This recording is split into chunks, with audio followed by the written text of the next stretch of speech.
secret, but I have decided that today one of my access needs is a pad and Sharpies in order to like make marks on the paper as talking and sharing and finding other needs is happening. I love that. I'm gonna make both of you co-hosts so that Can we let folks in? yeah, if you don't mind. I don't know. If anyone comes besides Exactly. It might just, sometimes this will be a first, but this is also the podcast one, which is kind of amazing. Yes. Deanna, do you have any suggestions or invitations for folks in terms of like comfort and access and positioning as we get ready? Thank you for asking. Yes. So as you all might be able to see, if you have access to vision, I am laying in my bed. So I'm also wearing my PJs. And so I want to invite you all, if you'd like, to get more comfortable, as comfortable as you can, whatever that means for you. Yeah. Okay. I pulled up my stuff, which is on good time because as we go at the pace that we're called to go on, more and more are joining us. So that is great. So I wanted to talk about some different things today. And they're really exciting things that for me have felt liberating. So I just want to share some of that. I also want to share different things that I've learned over time that are parts of accessibility, but not just disability accessibility, but also intersectional access. So I'll start with a little, I'm calling them acknowledgements and reflections.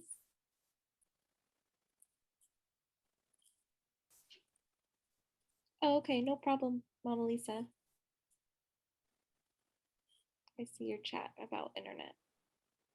No problem. So this acknowledgements and reflection, I actually wrote specifically for an event.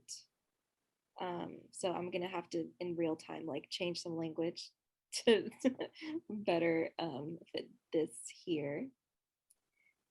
I'd like to acknowledge the privilege of having this conversation, specifically on Zoom, using the internet and requiring capacity, availability, safety, a supportive environment with comfort and safety and more.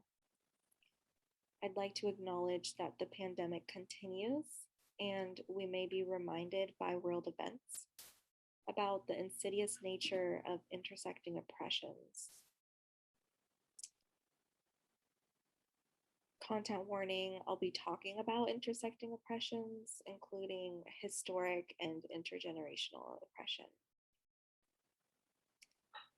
Let's take time to consider all the people who are here, who are not here, and the possible reasons why that may be. I want to honor the ways any forms of injustice we experience or witness might impact how we show up to this space today. So I'm going to interrupt. So I haven't finished acknowledgements and reflections yet, but I want to do an access check-in. So I have my water here. I'm in bed. The AC is on and it is irritating my eyes. So I'm gonna have to yell to my partner to turn it off so I don't have to get out of bed. 1 second.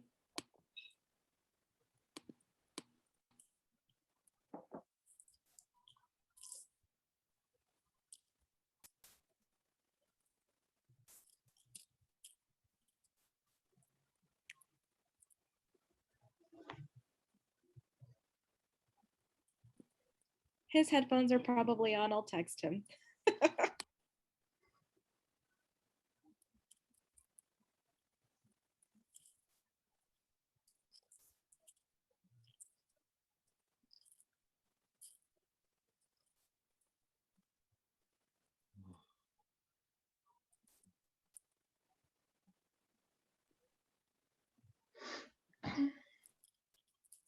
Hello and welcome to this space.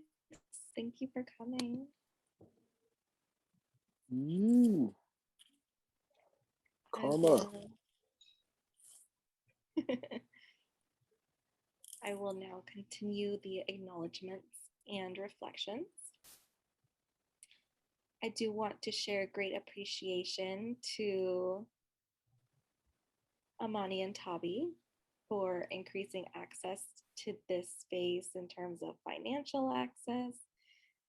We have our captioning, and just like being so great and flexible with dream guides and how this program is.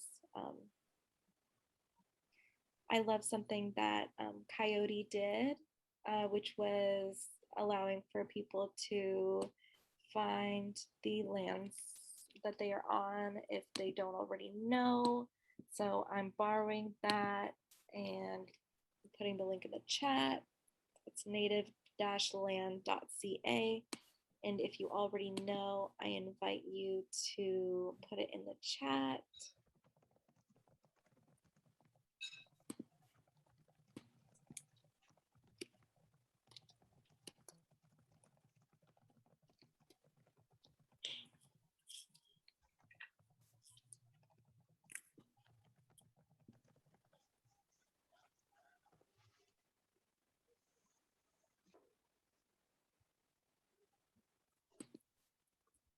Great, thank you. I acknowledge that we may all be on our own journeys and reflecting on our responsibility to where we are now. I recognize how we ended up where we are is not always consensual.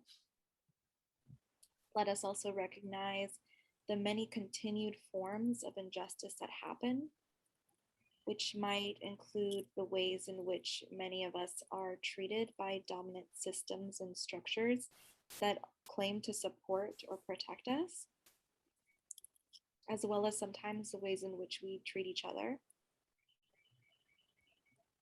Let us also take the time to honor and respect the forced, coerced, and enslaved labor that contributed to much of what we might have access to today, and to contend with the fact that the way we live can harm others in ways we may not always be attending to, including as it relates to climate and environmental justice.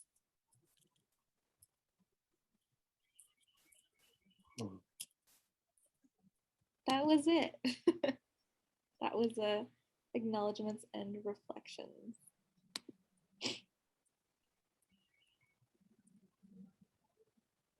So now I would like to invite us all into introducing ourselves in whatever way is most comfortable for us. As more friends join us, to just give a little bit of what we've done and what we're doing now. There was some acknowledgements and reflections, shared invited land acknowledgements. If you'd like to put yours in the chat, feel free. We are now going to introduce ourselves and practice some accessibility practices with that as well. So I'll model. Thank you. My name is Deanna Yadalahi. Ooh, captions think it's Deanna, you got lucky. My pronouns are they, them. And I'm also flexible for anyone who, for whatever reason, either doesn't use pronouns or doesn't want to have to choose. So that's not a force for you to make that choice and share it with us. I am an uninvited guest on the land of the Keech Nation, which some reclaim as Tongva, but also some state is the Tongva is the colonized term that academia often misnames. A quick visual description, which provides accessibility to anyone who's calling in, who is blind or low vision, or who otherwise has sensitivity to being, on screen. I have light brown skin. I right now looks like have what is this, like a cloud of hair around my face. I have my arms up and I'm laying in bed wearing PJs and resting on a very comfortable pillow. Some other accessibility things that I usually do is I usually say my name, like Deanna here, or this is Deanna, so that the captions know who's talking. And there's other things that I invite in, but I think that's enough for now. So I will put those different things in the chat. They are all optional. And I recognize we've already done in the chat some land acknowledgements. So just because we did that, you can elaborate if you'd like. You can feel like you've already done whatever you feel like. So I'm going to say name, optional pronouns, optional visual description, optional, I'm going to say any acknowledgements or reflections. And I modeled earlier, but I'll do it again. I'm also going to put access check-ins. So for me earlier, for anyone who wasn't here, my access check-in included naming that I have my water here, that I'm laying in bed and I'm comfortable, and that at one point I needed to ask my partner to turn off the AC because it was irritating my eyes. So now I invite anyone who feels comfortable to do whatever feels comfortable in trying any of those out. Oh, and something else I do is I try to make it clear when I'm done speaking. So the way I do that is by saying check at the end. You can do that in whatever way feels comfortable for you. Check.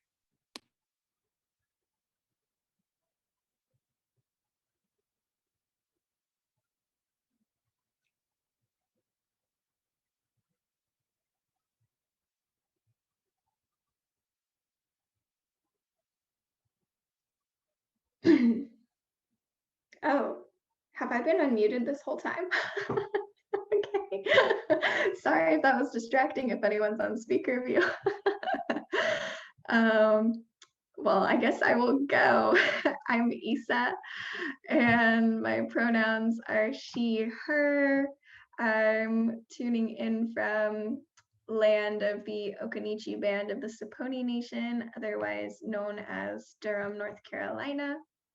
And a brief visual description is I am a white female presenting person with long brown hair that's kind of frizzy from this lighting, and I have some sticky notes up on the wall behind me, which right now looks super washed out from however my camera is picking up my room.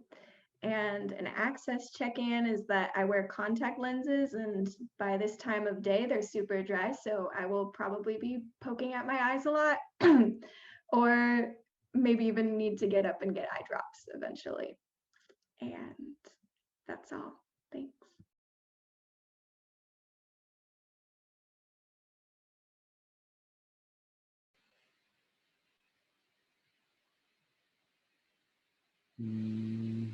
I'll go. My name, can y'all hear me okay? My name is Amani Will. I am here on Lisjan Chochenyo Ohlone land, just outside of Huichin village.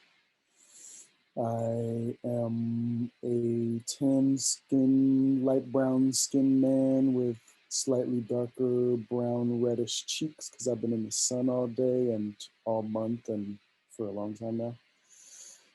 And I am in between two bright white tusks of a walrus. And it's a beige walrus onesie with big black eyes and little black nostrils and forehead squinty lines. And I have a black mustache and beard and brown, long, like 3-foot locks, Loch Ness kindred.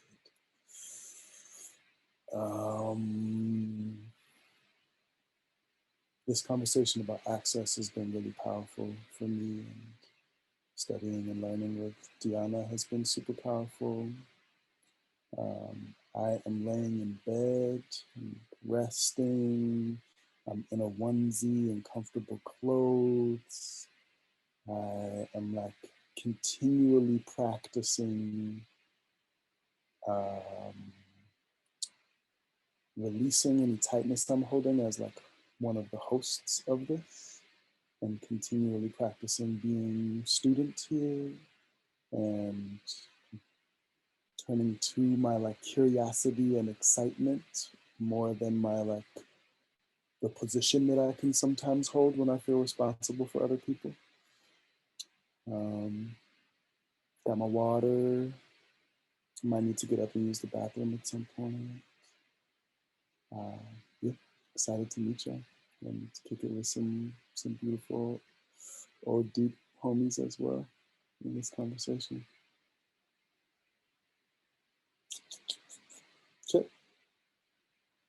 Oh, okay, a way that we like to complete our check-ins in the hood of the universe, I'll share, is to name a phenomena that is emergent in our imaginations. So right now I see a frog leaping out of another frog's mouth, hitting a backflip and landing in b-boy pose and saying, not fuck the police, but imprison the police. Because I got my... Okay, that's it, check.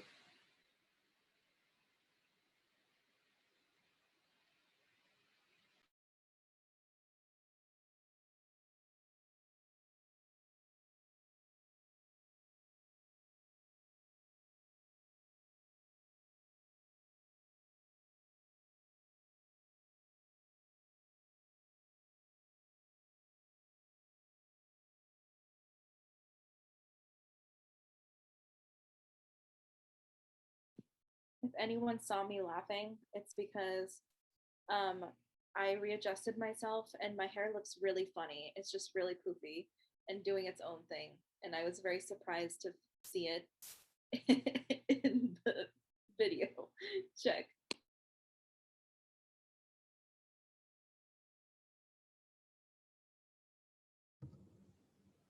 I can try to share. And I had a little smile too. Amani, your land acknowledgement was translated below as gentle, tender, and lonely land. which maybe there's probably a combination of all those things happening for a lot of bodies. Hmm.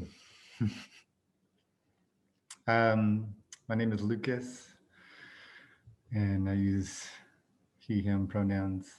And I too am also coming in from Okanichi Band of Samponi Nation near the Eno River watershed in central North Carolina. And thank you for this, Diana. And I was caught up a little bit late. I came in a little late. I got lost watching these insects outside in the light and was really needing to see them. And they were spinning these kind of, I'll share, they were like helicopters about this wide, just, and the light was hitting them so beautifully as they spun. And they just were some little bit of magic that I needed to sit with for a little while. I'm a white-skinned male with brown hair that is getting a little bit longer day by day. And I'll probably need to step away for some water myself and some tea. It's been a little bit of a challenging day and needing to find that gentle tenderness as well this evening.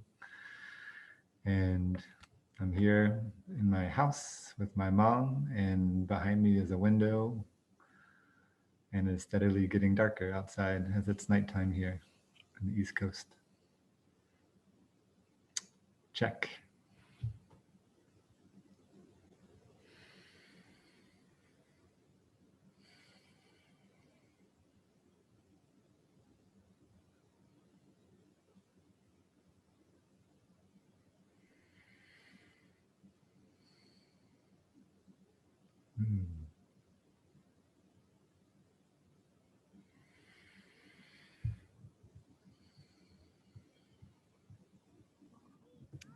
Is my voice coming through okay? Yes. Okay, good. So this is Melody speaking. I'm in a park. I'm on unceded territories in what is known as Vancouver. The peoples that I know of who used to inhabit it here were Squamish and Musqueam peoples. And my needs are met. Things might come up since I'm in a park. There's lots of distractions and kids, and it's wonderful. And behind me, you can see blue sky, which is a gift in Vancouver, and some weeping willows. I am olive complexion with brown roots and pinkish hair and pink eyebrows. And I make a lot of facial expressions. And yeah, I just plopped down in the grass because Amani's like, join. So I was like, okay. So we'll see. Something might come up that I have to go, or my battery dies, but I'm happy to be here right now. So thank you for the teachings. Check.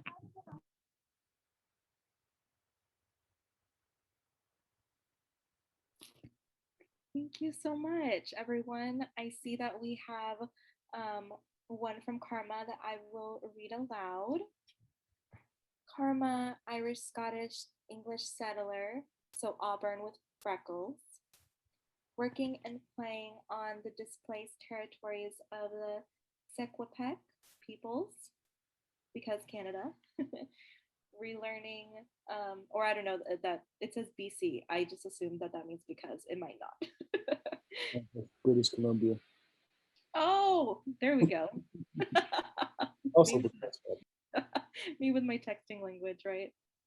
British Columbia, Canada, great. Relearning how to be in this space, speak up for social justice, and allow space for decolonization. Here to listen and learn tonight. Thank you so much, Karma. And thank you so much, everyone, for introducing yourselves. If you felt called to or felt comfortable doing so, I want to make space for if anyone else would like to. You don't have to. And also, some of us are slower to feeling called to do so. So I want to make space for that. Check.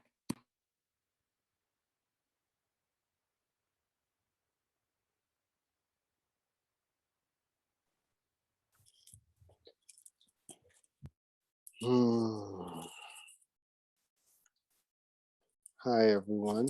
This is James Amutabi. Go by Amu, Tabi, James Amutabi, James Amutabi. I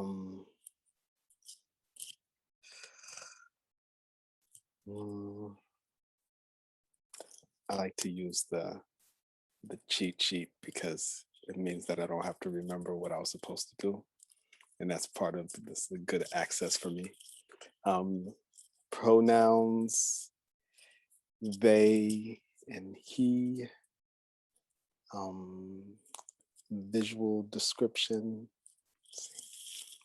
Actually look at myself when I do the visual description. I'm going to see if I can make myself bigger on the screen so that I have more. I can use my eyes to do this. Oh, that's Lucas's face. That's not my face. Lucas' face on the screen. Let's see. There it is. Look, there's Barnes. I think I'll spotlight it. So I am brown skinned in a brown bear onesie, and I have a goatee. And the bear face is white with black lines and a black circle.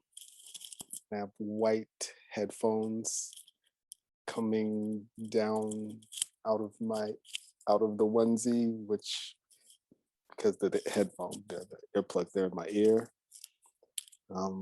And behind me there's like fabric and tapestry and wood paneling, and I am on my bed.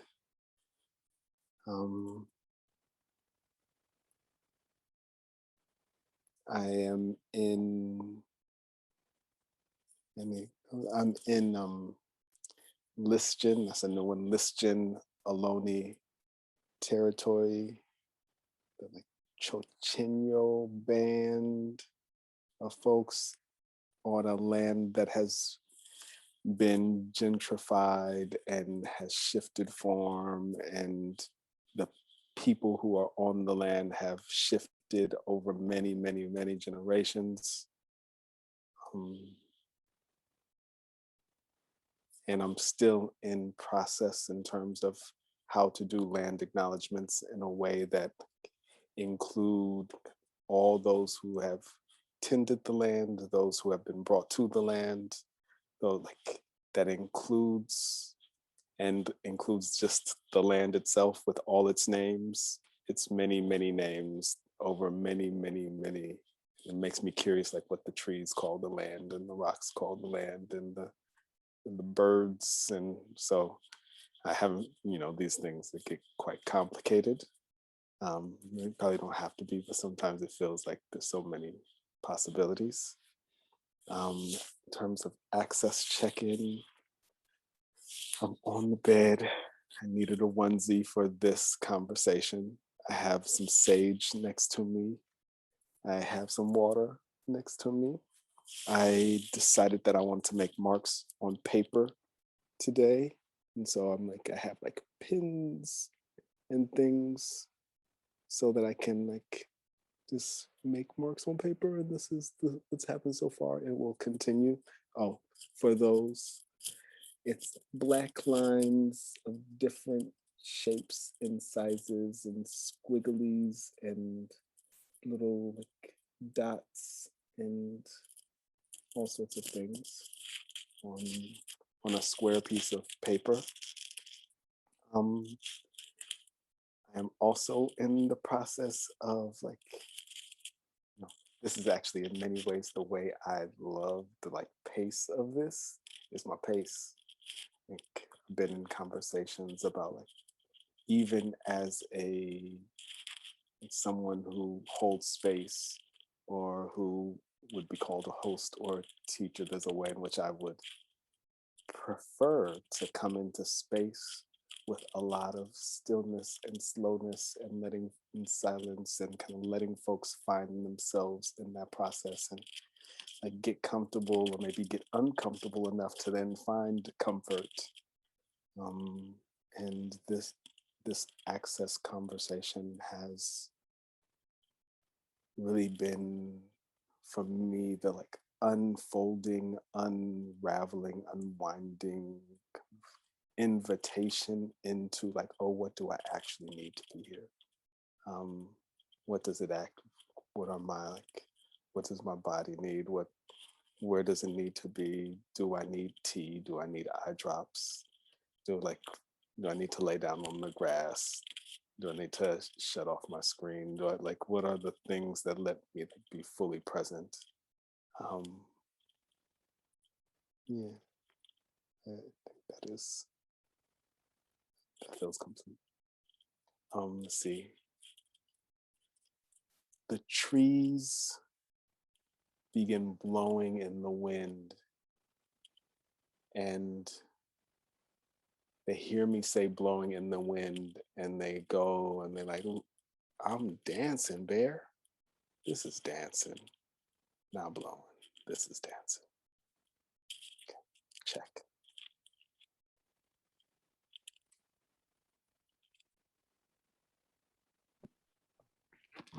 Thank you. Oh, another person has entered. How exciting. Thank you all. I want to make space for anyone else who would like to. For now, I'm going to put the prompts back in the chat, and I want to take maybe 3 minutes to go and meet some of our access needs, whether that's refilling our water, stretching, having conversations if people want to have them, going to the bathroom, whatever we want to do. And in that time, if you want to, in whatever way, let me know if you want to introduce yourself when we come back from that. Take your time, and yeah, let's reconvene at 15. Great, check. James Amutabi says yee yee to that, to the 3 minutes of getting what I need. And I will probably stay right here. And that is great.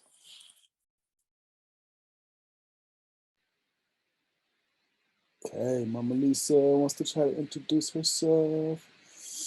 You want to do that when we come back, Mama?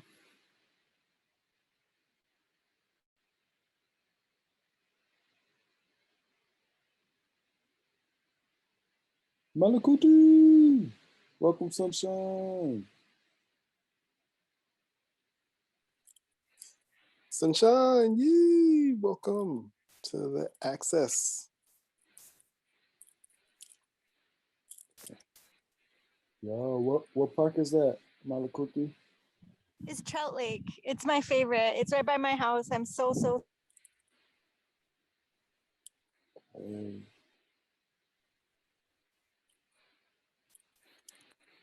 Oh, he froze. Mm-hmm.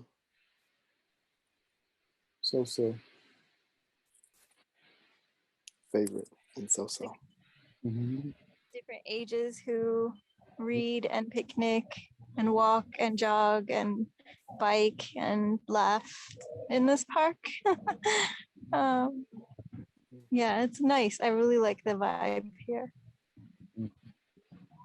How long you been up there? Like living out here? Yeah, you're in Vancouver in Sequoia? Yeah, for over a year now. Like maybe just over a year. 13 months. You gonna come up? Sure, maybe. Yeah. Traveling can happen. What's that? When traveling can happen in a good way. Yeah, exactly. Of course, obvi. Yeah, I like it up there.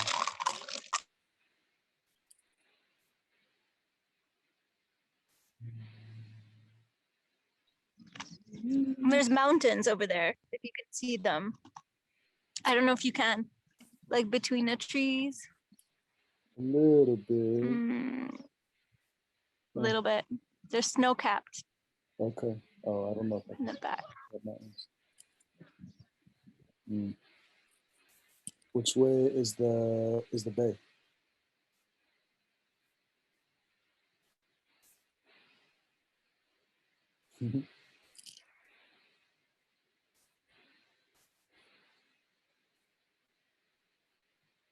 Oh, you need it. You need You're that way. it.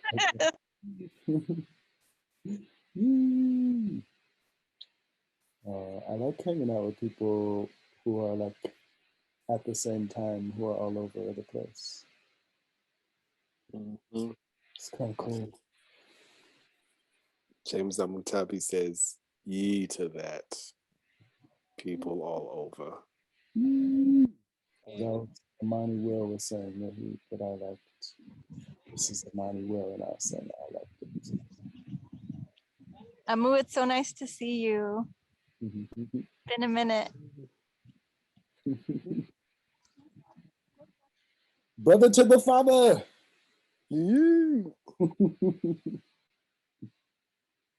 This is so beautiful. Hi, everyone.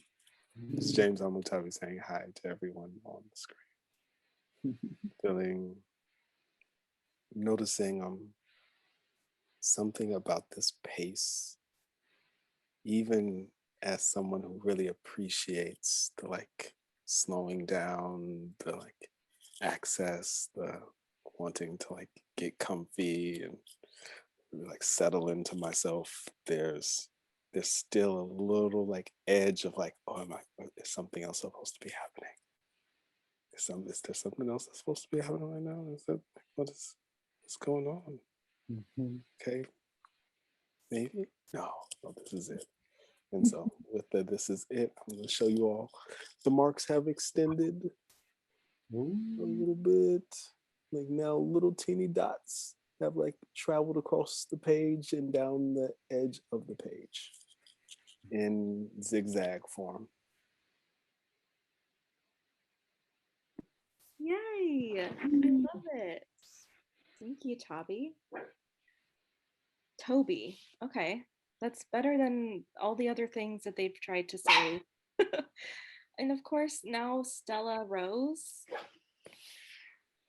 my dog, Stella Rose wants to steal the mic from me when I actually need it. So we'll be competing. Lisa, I'm excited for you to try to introduce yourself if you're ready. Check.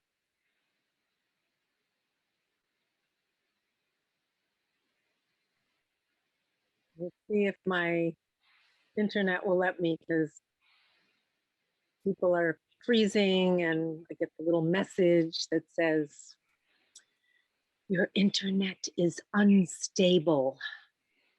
So I don't have access to stable internet all the time.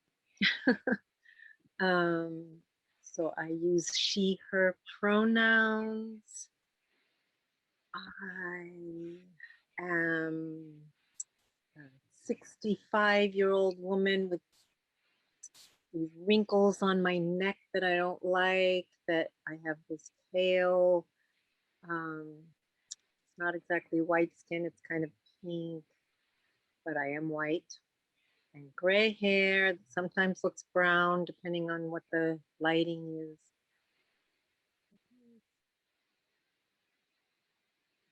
So I'm on Legion Ohlone territory, but I'm also in Fruitvale in East Oakland. That, you know, I'm one of very few, only my neighbors very right here in this small piece of property, are white people, and it's mostly Latino, Latinx, and Black people who live here. And so it's a, yeah, it's a both and situation, both unceded territory, but also people who still have access to their own culture, which is nice to see. Yeah, so I just got something to eat and I've got my water. And I'm happy to be here with people from all over. It's so wonderful. And I'll go out of my videos so that I can still hear you. Thank you, Lisa. I love it. Okay. So still feel free to interrupt me at any point, y'all, if you have any emergent access needs that we can meet together. Also know that this is a relaxed space, so meeting our access needs at any point is also totally part of the vibe.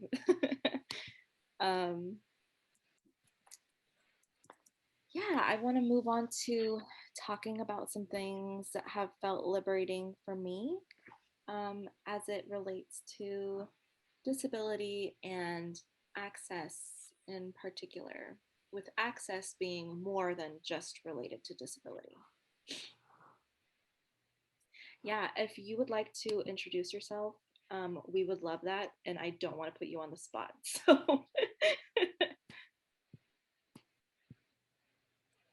So feel free, but also feel free to let us know.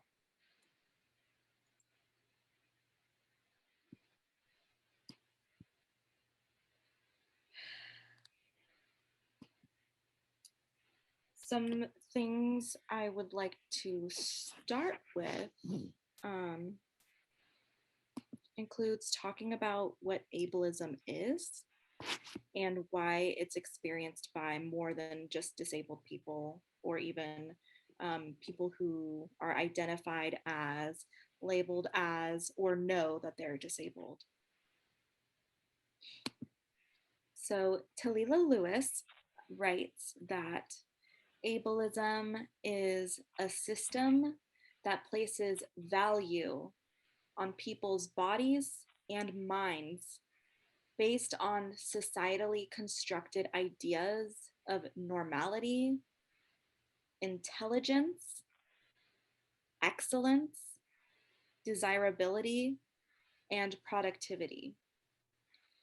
These constructed ideas are deeply rooted in anti-Blackness, eugenics, misogyny, colonialism, imperialism, and capitalism. This form of systemic oppression leads to people and society determining who is valuable and worthy based on a person's language, appearance, religion, and or ability to satisfactorily produce or reproduce, excel, and quote unquote behave. You do not have to be disabled to experience ableism.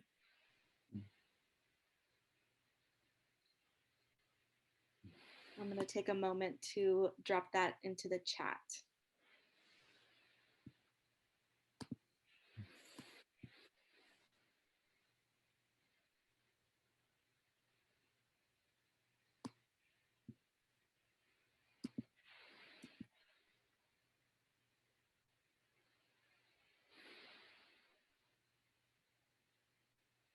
Mhm.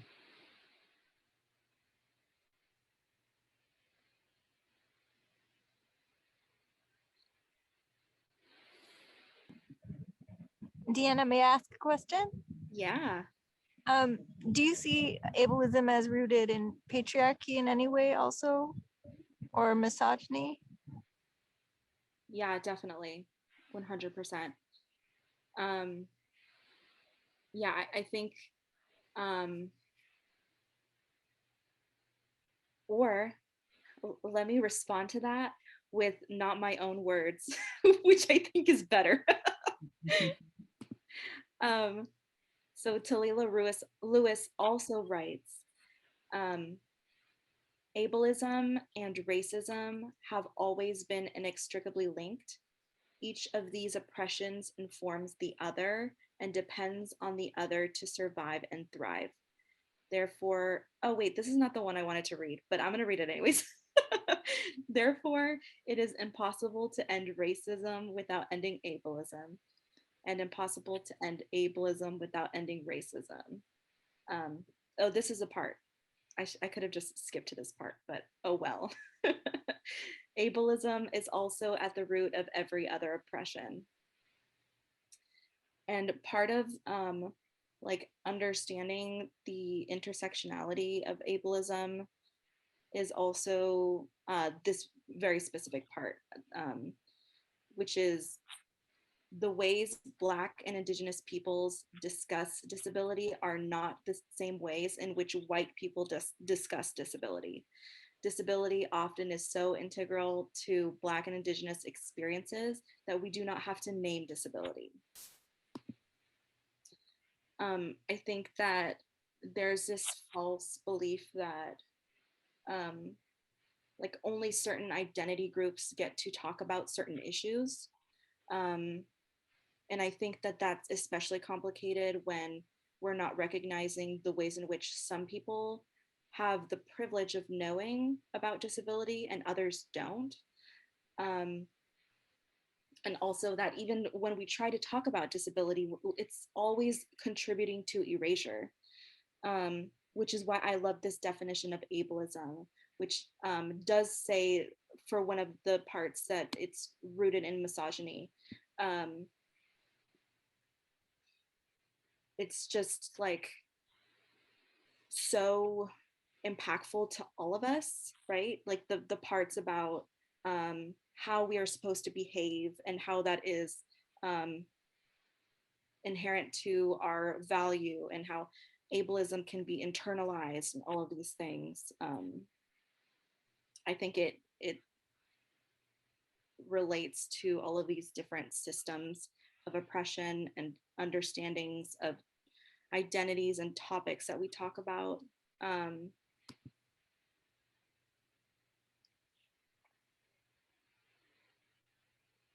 Yeah, thank you for that. Any other reflections? What do you take from that? What do you all take from that? Chuck. This is Amani Will. And this conversation is so fucking deep and powerful for me, and I appreciate everything that you just shared, Deanna, and I appreciate your question, Melody. And I'll just share in addition, noticing the ways that my own conditioning within patriarchy feels so deeply ableist, and I'm supposed to be invincible. I'm supposed to be powerful in a way that enacts that power on others in a controlling way. I'm like not supposed to have needs, or have needs that I don't know how to get met. And like the list goes on of ways that I'm supposed to deny what my actual unique access needs might be. And then the ways that like all the intersection oppressions of like, as a Black man, the way that that then shows up and like is amplified in like, as a Black man, my masculinity has been pushed to me in a super aggressive, amplified way as part of the criminalization process, so that people feel justified in locking me up, so I can continue to be in chattel slavery here. And the people who are locking me up and who are thinking it's okay to lock me up are also sold an aggressive, patriarchal idea of masculinity, because the ways that they want to respond to the ideas they have about me and why they need to lock me up are embedded in that same kind of thing that they're projecting onto me, but they often are actually enacting. And so I'm just like seeing the ways that, especially the ways that we can militarize and create the idea of power through the idea of priority of a certain kind of man in patriarchy, that we all kind of become perpetrators of ableism in service to that patriarchy, which is in service to white supremacy. Yeah.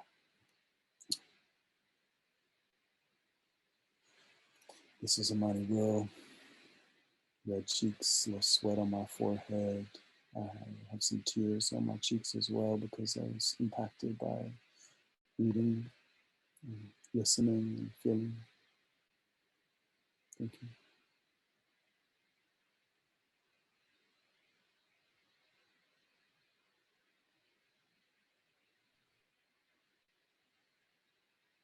Deanna here.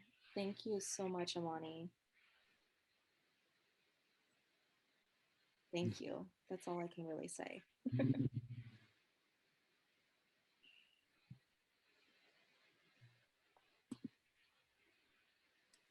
Does anyone else have any reflections, responses, how this might show up for you, resonance, anything you want to share? Check.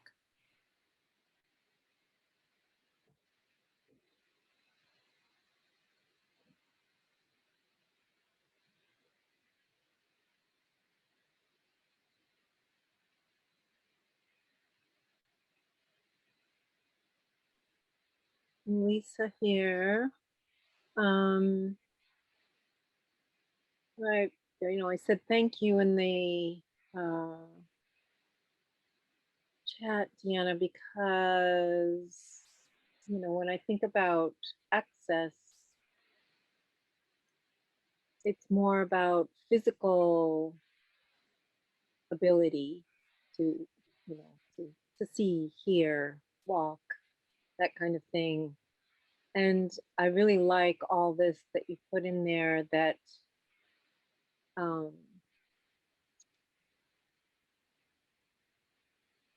white supremacy and patriarchy and class has so much to do with, what intelligence is, what access to money or, all the things that we need, housing, food, all that kind of stuff that,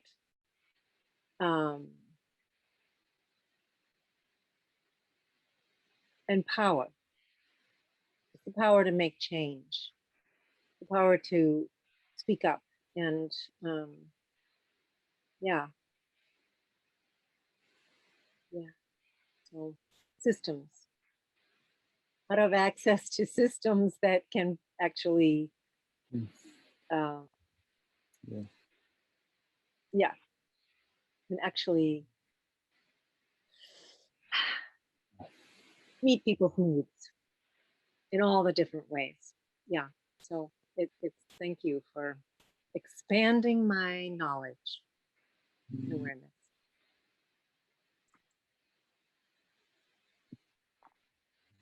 Thank you, Lisa. Thank you so much for that.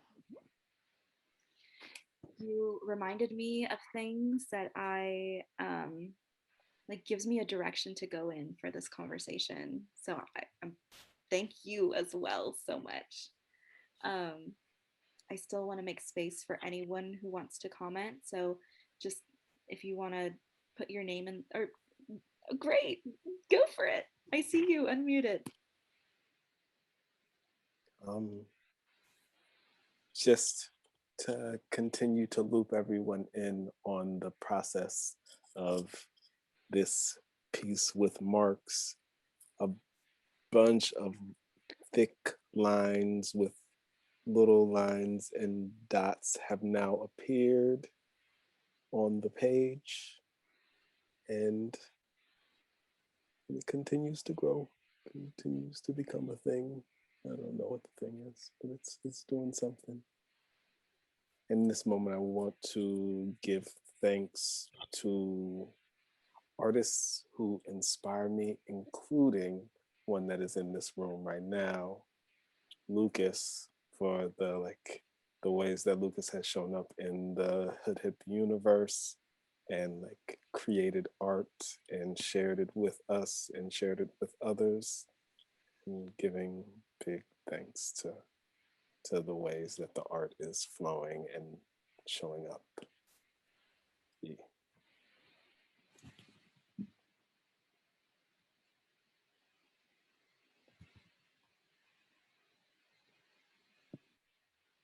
Yes, Lucas.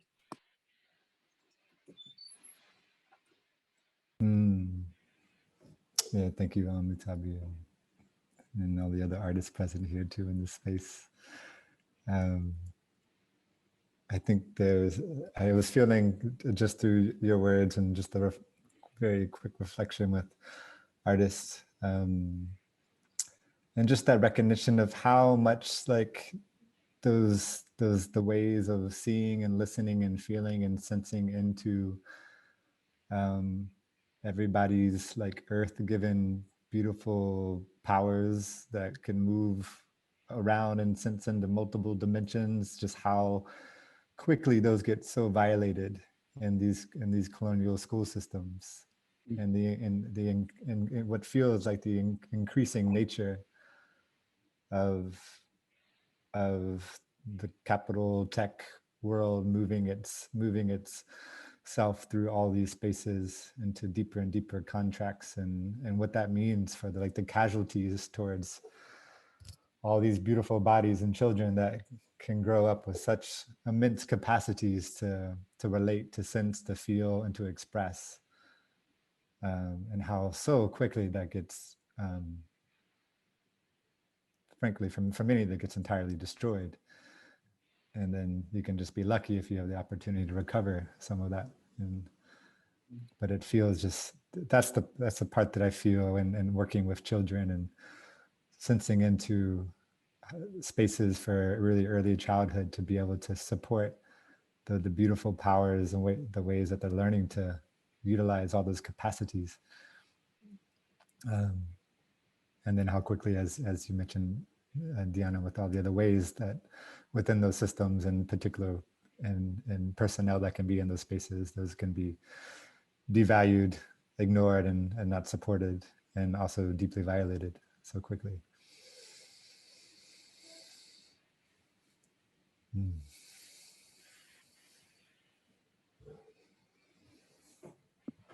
Thank you for that, Lucas. And Karma, I see that you're heading out. Thank you for being with us for the time that you were. I hope you have a great rest of your night. Yeah, I love that. Oh, someone's coming in. That's exciting. Another friend.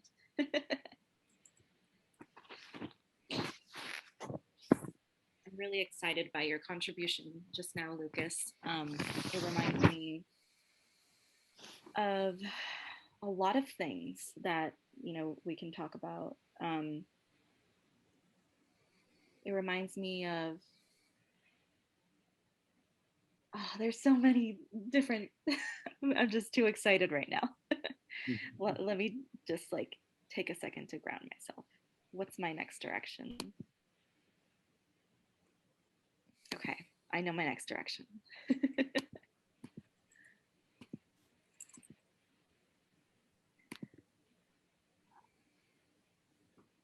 So there is a movement and framework developed by people from Sins Invalid, which is an organization, and friends of that organization. This movement and framework is called disability justice. And it started with a bunch of self-identifying queer, trans, Black, Indigenous, people of color who are in various ways disabled, being like, yo, disability rights sucks in the ways that our laws have been implemented, and not just implemented, but advocated for, developed, and then implemented. Some of the specific reasons that disability justice developed was looking at activist communities and being like, y'all aren't addressing ableism and are sometimes inaccessible. And so we feel erased. And it was also looking at disability rights and being like, let me actually read this. It's called The Cliffhangers. The cliffhangers to resolve from disability rights, because disability rights was essential, right? Like we needed the Americans with Disabilities Act so that places that know to start having ramps and shit like that, right? But like, you know, you need to be able to get into a space. But even when you're in, right, it's also the safety of the space, the belonging of the space. So some cliffhangers were, quote, disability rights is based in a single issue identity, focusing exclusively on disability at the expense of other intersections of race, gender, sexuality, age, immigration status, religion, etc. Another cliffhanger is its leadership has historically centered white experiences and doesn't address the ways white disabled people can still wield privilege. The last cliffhanger is it centers people with mobility impairments, marginalizing other types of disability and or impairment. Those who came together to develop disability justice also name that people have been doing disability justice before it had a name. I want to name that in this conversation, those points were made based off of our lived experiences, right? We talked about how, Mama Lisa, you talked about how it's usually physical, right? It's usually only physical of ways that we're thinking about access. Multiple of us talked about how other identities also experiencing ableism makes that experience different, and makes access to access different. For me, I identify as neurodivergent and MAD. Both of those are like reclaimed terms. One of them is with the Mad Pride movement, which is like some people still want to have therapy and take medication, but and we support that. But it's also like there's so many issues with the ways in which the medical industrial complex forces us to change our body minds, and there's ways that the rest of the world should be more accommodating to us without having to do medications, without having to do behavior change, you know, all of these things. And it's a balance, right? Like we all have ways to learn and grow, but for me, access means all of the things that we don't talk about, right? It's the things that I embed into my teaching. It's the structure, it's the slowness, it's the relaxation, it's the outlines in the chat.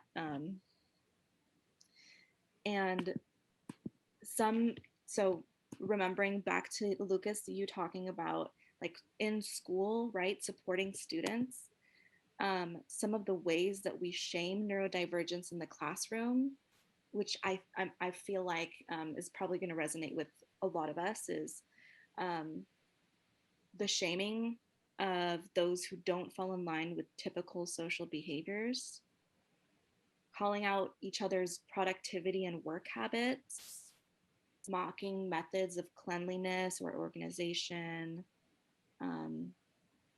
focusing on disruptive or uncontrollable people, and needing for them to change, right? Not looking at the environment and the supports. Policing people's speaking and thinking patterns, right? Deadlines. Deadlines can be super ableist, super inaccessible. They can also be an access need for other people, right? So there's like this notion of conflicting access. For me and my partner has ADHD and like needs for things to be at a really fast pace in order to sustain his interest. And for me, I'm like, yo, I can't even think that fast. No, not my floats. My thoughts are floating. I need to be able to catch them, right? Otherwise, I do that. I say the wrong words from what I'm trying to say.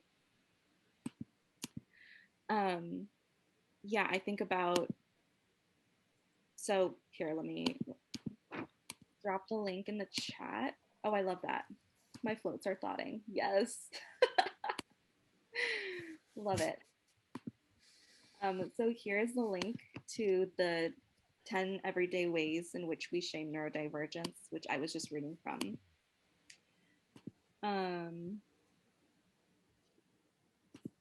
I'm also going to put in a link to this incredible resource that shares different ways to start increasing accessibility. But one of the things I want to read from it is also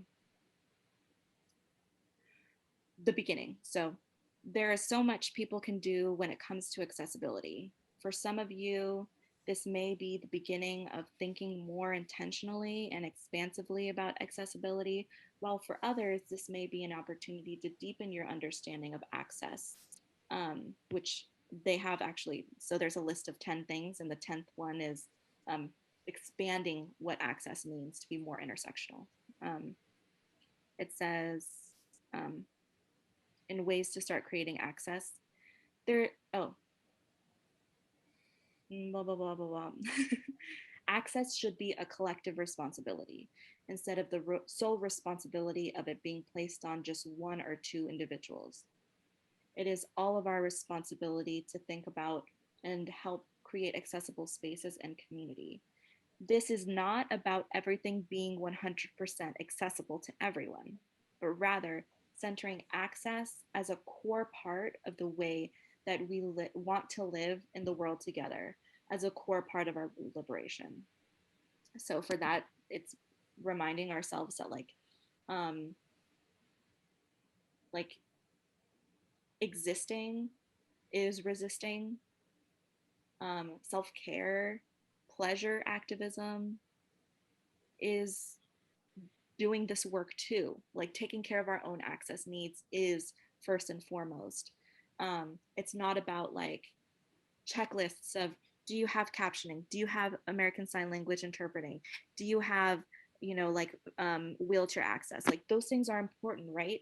But it, as someone named Katie Pastrom writes, it's the floor, not the ceiling. So it's way more complex than that. What they say for expanding access is accessibility is not only limited to ramps or captions or braille or scent-free spaces. Accessibility also goes beyond just disability, though we are highlighting disability accessibility here. There are many disabled people who are also queer, trans, and non-binary, Indigenous, Black, people of color, poor and working class, parents, immigrants, and more. We want to expand our understanding of what access means and think about how we can create spaces and a world where all kinds of accessibility are centered and valued. So this can mean having a sliding scale for fees, which you all do for this program, which is amazing.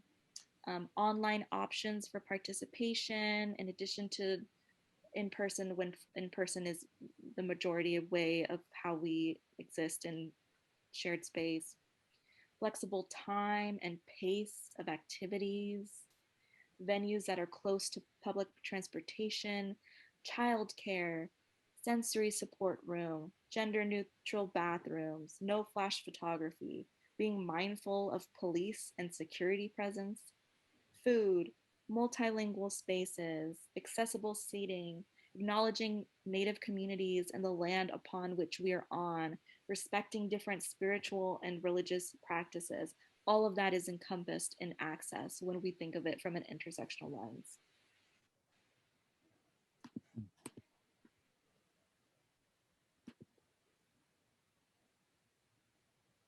Deanna, may I share some thoughts about that? Please. I've been thinking about this. I mean, I always think about this, but I've been thinking about, like, it's popped up in a few places, this word civility, like this idea of civility as it's related to white supremacy. And I'm just thinking of what you just said about, like, it's about the floor, not the ceiling. And like, it's about meeting all these needs and thinking, not checking off a list.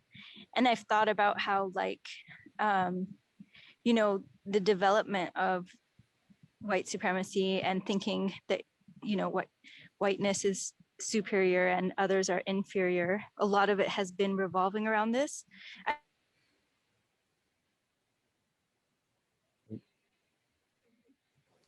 Oh no, Melody, you're frozen for us.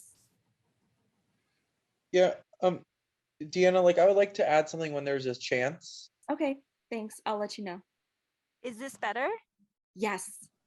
Okay.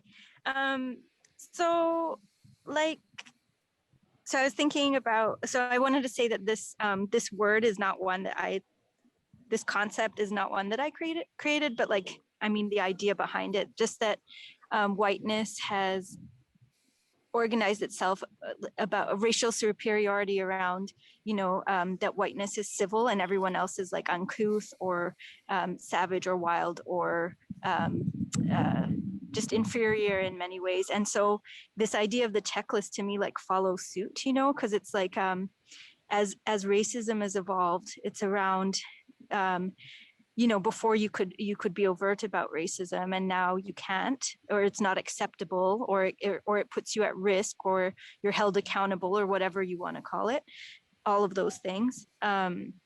So I lost myself. So yeah, I'm just thinking about how, like, this idea of a checklist fits in, right? So it's like, so now that you're held accountable when you say something wrong, that's what it's become. It's like, in order to still be employed, still be superior, and to pretend that you're not doing harm, the checklist fits into that, you know? So it's like, just sound and look like you're doing the okay thing, and then you're good. So, and then, you know, and I've talked about this to one of my friends who's white and identifies as disabled, and about how I talked to her about how she was saying, you know, oh, like, it's really hard for some people to meet her needs and this and that, and how she really wants people, like, how she favors people who are versed in disability justice. And I kind of had disagreed with her a bit, because to me, I think I was saying, those are the words, and that can be helpful in some ways, but to me, the seeing you as a full human and caring enough about you to want to take care of you is more. And I said, yes, shared language is always important and always beautiful and convenient, and save some energy, you know, but how, you know, and funny enough, recently I had experienced this with her, where she had a health crisis, and all the white sick and disabled disability justice activists around her, nobody, and fine, you know, I'm not judging people's capacity or anything, but I'd say people were not kind about the way that they treated her in her health crisis. And then, you know, it was just kind of like, I'm not trying to say I was right, see, I was right, or I told you so. I never said anything. I'm just thinking out loud, which is that this did happen, right? These were the people who were versed in it. These are the people who identify with it, who claim that they are disability justice advocates, but it's like, you know, it's the checklist. They want the checklist, and they want the alleviation of guilt, and they want to be absolved, and they don't want to be selfless. They don't want to care. They don't want to give up anything, you know, in some ways. And you know, also I want to name the way that that white folks sometimes in oppressed communities take up way more space with words and identities than people who might, you know, deal with as much, if not more. So yeah, and I mean, you addressed this when you said earlier, you were talking about how, you know, who gets to know that they have these things, who gets to identify with these things, and who gets honored as being sick and not, you know, whatever, less than, crazy, rotten, broken, whatever the other things are attributed to.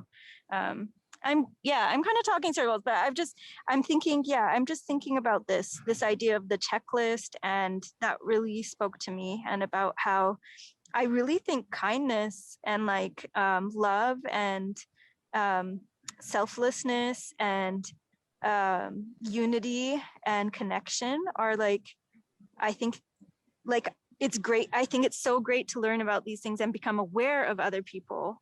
But I think if that base isn't there, I really don't have much hope for people to learn this stuff. I guess that's that's kind of my thoughts on that. And just thank you. I've been picking a lot, thinking, just the things that you're saying are making connections in my brainwave. And, you know, I was in the classroom for a while too. So a lot of what you said about shame, I refused to partake in the shame culture, and they pushed me out of a school quite violently as a teacher. And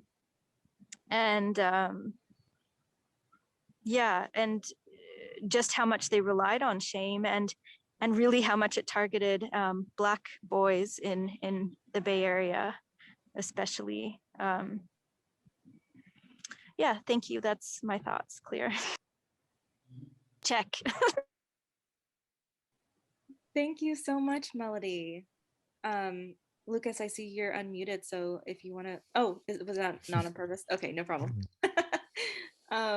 Yeah, oh my God, you just gave me like the gift of so much amazing like connections to some of these ideas, to your own lived experience. And I want to reaffirm that actually, like, what you're describing is disability justice more than it seems like what self-proclaimed disability justice advocates are naming, right? So I want to reaffirm what you're saying by actually just saying what the 10 principles of disability justice are, with the additional nuance that like they were developed for a particular organization and for the purpose of the organization. Many have since drawn from it and interpreted different things from it. I interpret it differently than other people do. And so I want to do that really quickly. So one is intersectionality. Two is leadership of those most impacted. And what I interpret from that is most impacted by oppression, right? Like they have a link or a quote from Aurora Levins Morales that says, "We are led by those who most know these systems." And some of that means like by lived experience, right? Not necessarily by what we identify as, not necessarily by what we're labeled as, not necessarily by how people assume based off of our complexion what our oppressions are and what our connections are to that, but like really like for me it's all I like to complicate this with, that doesn't mean oppression Olympics, that doesn't mean policing each other, right? And that's where that language comes in of like, you don't have to use the language to be doing disability justice. And I really strongly feel like that's also part of like aligned with the intentions of those who have these conversations too. Like it's ableist to require for other people to have certain levels of knowledge, right? I mean, still reaffirming what you were saying about having shared knowledge can bring solidarity, but it's also anti-capitalistic politic. It's commitment to cross-movement organizing, right? So only focusing on disability issues is not disability justice. It's recognizing wholeness, which is literally what you said. Recognizing that your friend is a whole person is one of the 10 principles of disability justice. It's also sustainability. So like the pacing, the self-care, going at the pace of the slowest in the group. It's commitment to cross-disability solidarity. It's interdependence, which is something that you named, right? It's something that communities of color have been doing, which makes it such that we don't need things like, well, so this is an oversimplification because we're at time, but like the ways in which access to accessibility is so difficult for those of us who don't have access to knowing we're disabled is also because in our own cultures and communities, we automatically get our needs met within each other because it's interdependence. Like we know to do that stuff for each other. It's also collective access. It's also collective liberation. No body or mind can be left behind. Only together can we accomplish the revolution we require. Yeah, those are the principles. And I'm consistently finding that people are misnaming disability justice as what they think it should be, but it's being coming further and further from what it was actually intended to be. And everything that you describe sounds to me like disability justice. Check. Yep.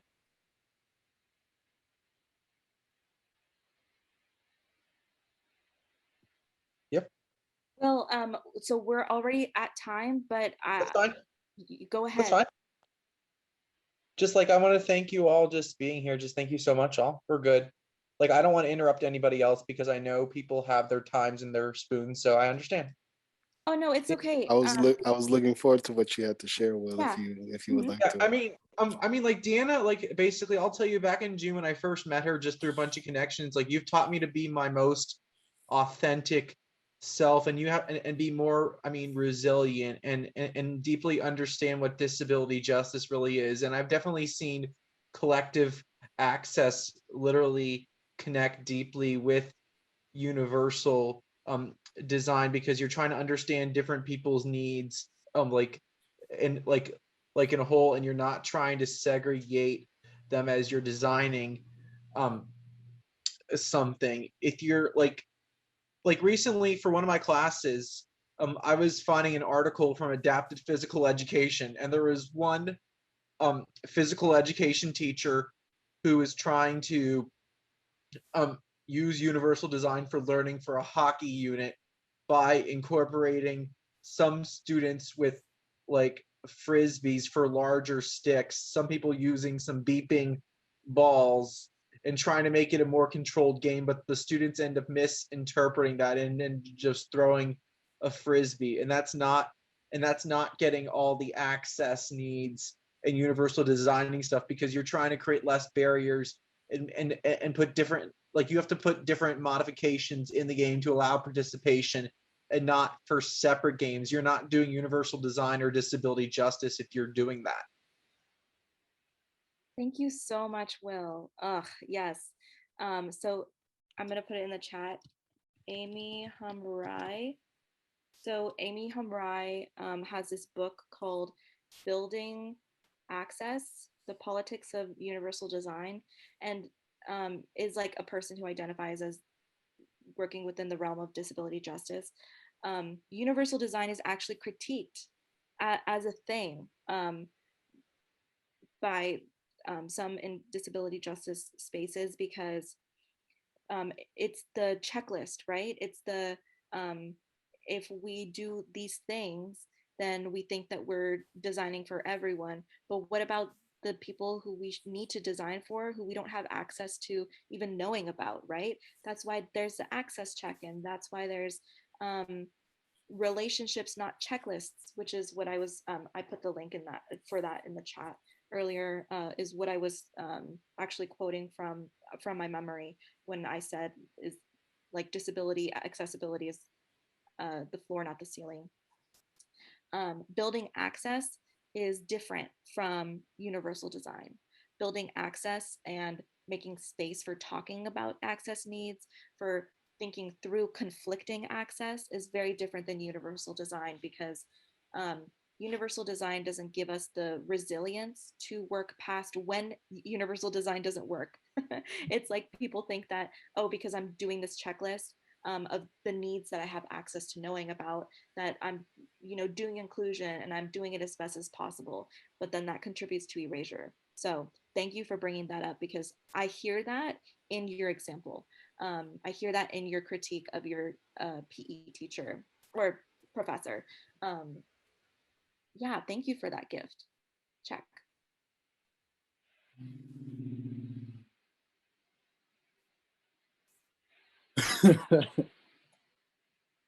This is James Amutabi sharing that which came over the last 90 minutes. The lines and squigglies and dots, all the marks that have hit the paper, inspired by the voices and the faces and the pins themselves, and the land that I'm sitting on. Just thank you all for the inspiration. Some kind of universal design right there.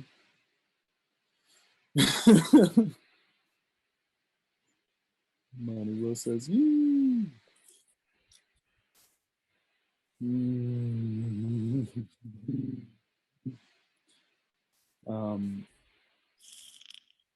We at Hood Hippie Universe are in practice of designing universes so that we each have our own universal design, intersecting in our shared multiverse.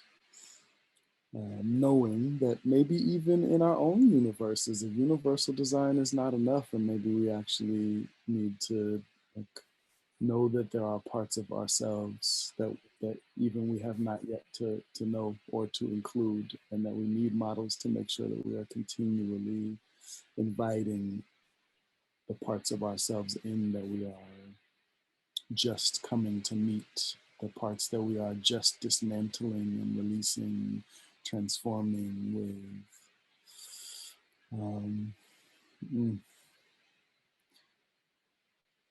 Thank you so much, Diana. Thank you so much, everybody.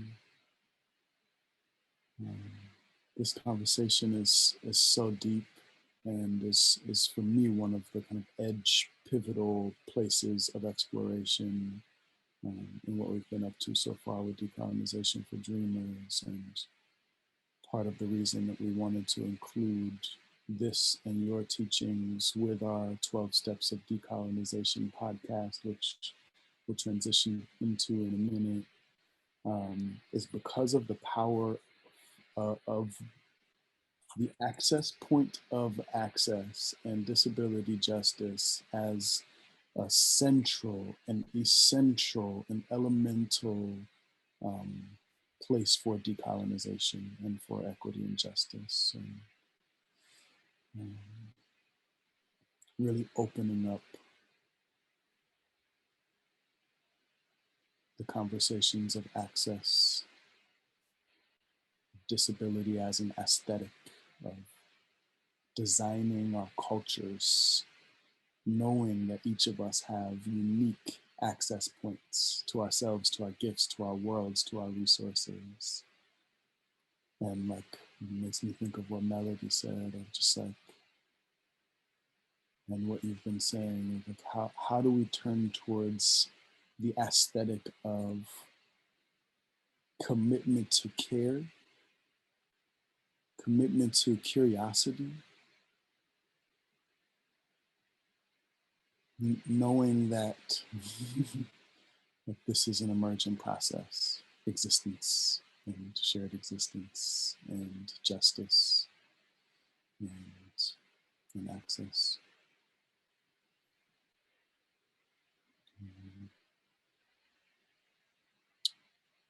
Curious if anybody else would like to share anything. I think we'll probably take a short break for y'all to check in with your access needs. And then we'll begin to kind of weave some of this conversation together, still with the help of Deanna, if Deanna would like, to do some synthesizing, some distilling, some reflecting on this month's process in decolonization for dreamers and the many universes and aspects and places and access needs that we have touched on and gone deep with so far.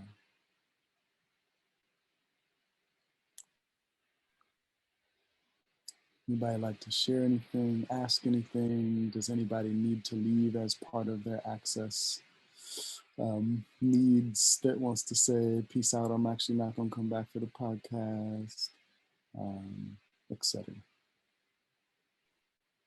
So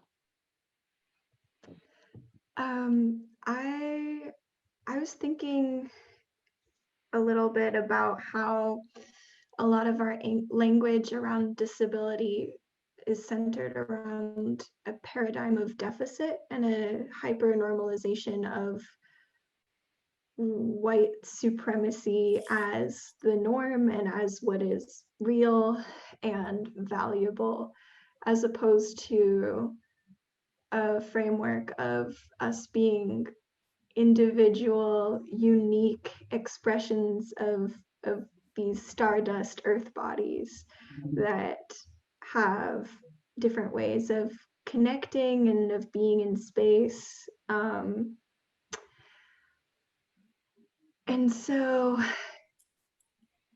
yeah, there's a lot of, I think, even if it's not at the forefront of your mind, a lot of this idea of like something being wrong with somebody with a disability. And I hope I'm clear in that that's not my perception, but that is what I see, or in that like, oh, there's a disability and we're trying to like fix this person or fix something, as opposed to accepting that we are different expressions of life and that it's all valuable. And part of that experience for me sometimes is like an over centering of verbal communication, or yeah, and obviously I feel like verbal communication can be super valuable and useful, but I've experienced a lot of shutting down of like metaphorical thinking. Like a quick example is that when I have a sensation or a feeling, it's often accompanied with just like this visual image of like a metaphor of that experience for me. And I've noticed in trying to weave that into conversations on day to day that it's like not always accepted as a valid part of experience. And so that's just a quick example. Yeah, and thank you so much for all of these thoughts and reflections and conversation and holding space. Thank you so much, Isa. You just like gave me another gift that I have to accept gracefully, regardless of time, because it was beautiful. Yeah, I want to say that that example sounds like ableism too, right? And inaccessibility, like the ways in which verbal communication are mostly accepted in social situations. It's totally a thing of some of us don't get to fully express ourselves in the ways that we want, right?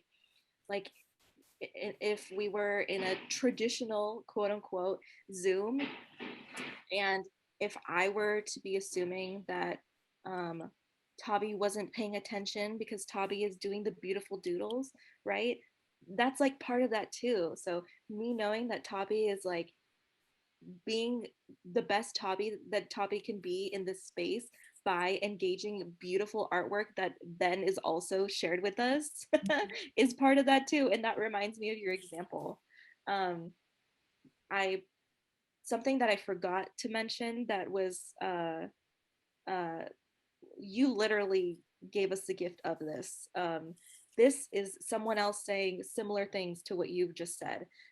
Alice Shepard has a quote of a different definition of disability. It is that, quote, disability is more than the deficit of diagnosis. It is an aesthetic, a series of intersecting cultures, and a creative force. I hold myself accountable to the lives and loves in this definition of disability. You literally shared that idea too, right?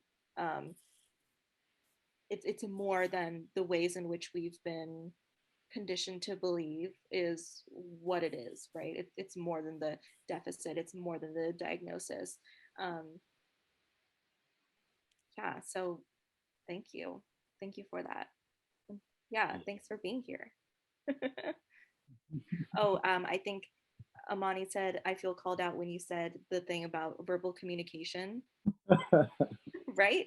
Not like you were intending to. I was just like, oh, Abby did. Oh no, I think verbal communication is beautiful, and also like totally enjoying some of the ways that you weave words together. So definitely not a calling out. That was totally my own thing. Thank you.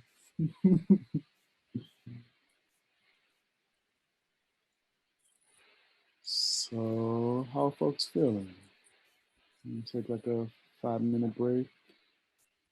Is 5 enough? Planning on ending at 7:30. How are you doing the podcast? Is it still through this Zoom? Yeah, just like this. We'll just keep talking. Just Oh, transition okay. this You're conversation moving putting into. it out to people or something? Oh, it's already been put out. It might just be us. Oh, okay. There's some folks on IG Live as well.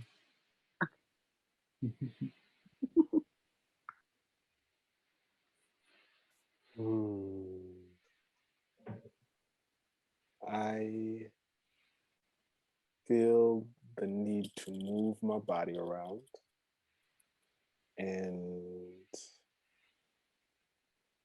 that doesn't mean like I can bring you all with me. I might go step outside for a moment to refresh, and then I am ready for some podcasting. I've, I wrote down the first working draft of it's the AA first step. And part of the podcast is like creating the steps, the 12 steps. And so, and I have our first QDW, the QDW that goes with the current moon, and I'm going to bring that into the podcast and do some unpacking. And I know to do that in a way that feels really like grounded in my body in this moment will mean a refresh. And so, ye to all the peoples in the room, and you all are welcome to come and travel with me as I head outside for a moment. And that was James Amutabi speaking. Yeah. Should we say 6:23, which is my birthday? Okay, we'll see y'all at 6:23. Go handle your access needs. Keep taking good care of them when you come back too. Y'all, I might need to be gone a little bit longer. It's a little late on the East Coast and I have some things to tend to, but I might just mute myself and stop my video and listen in and come back soon if that's all right. Beautiful, yes. Thank you. Access needs, take care of them. Yee.